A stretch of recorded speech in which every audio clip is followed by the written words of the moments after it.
everyone, my name's Anna Swerzik and I work for Pheasants Forever and Quail Forever.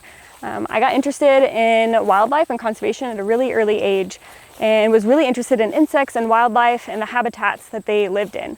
So today I'm going to go and show you some of the plants that we look at that provide habitat for those pollinators and other wildlife. So the main program that I work with for Pheasants Forever and Quail Forever is our Youth Pollinator Habitat Program.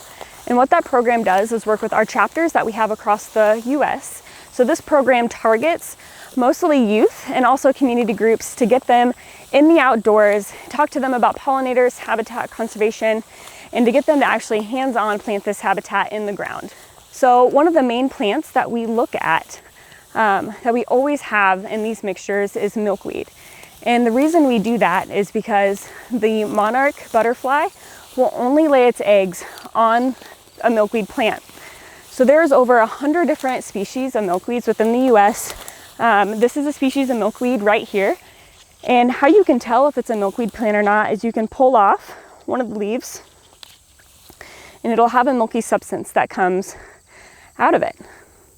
So the monarch butterfly trend right now has been declining, and one of the main reasons because of that is habitat loss. So that's why we're focusing on planting this habitat, especially the milkweed, because that is the only thing that they'll lay their eggs on. So everything we do with Pheasants Forever and Quail Forever always ties back to our mission, which is wildlife conservation.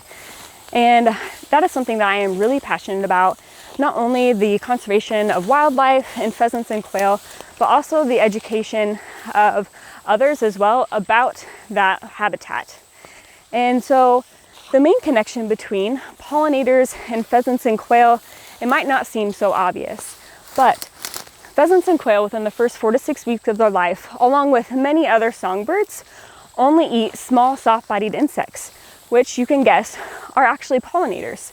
So they will choose pollinator habitat, like what you see around me here, that has a diversity of wildflowers that are blooming all throughout the year, early in the late season, to nest in and lay their eggs. So something that you guys can think about as you're learning about wildlife and conservation and what you can do to help out pheasants and quail and pollinator habitat is you guys can plant some of these plants yourself at home.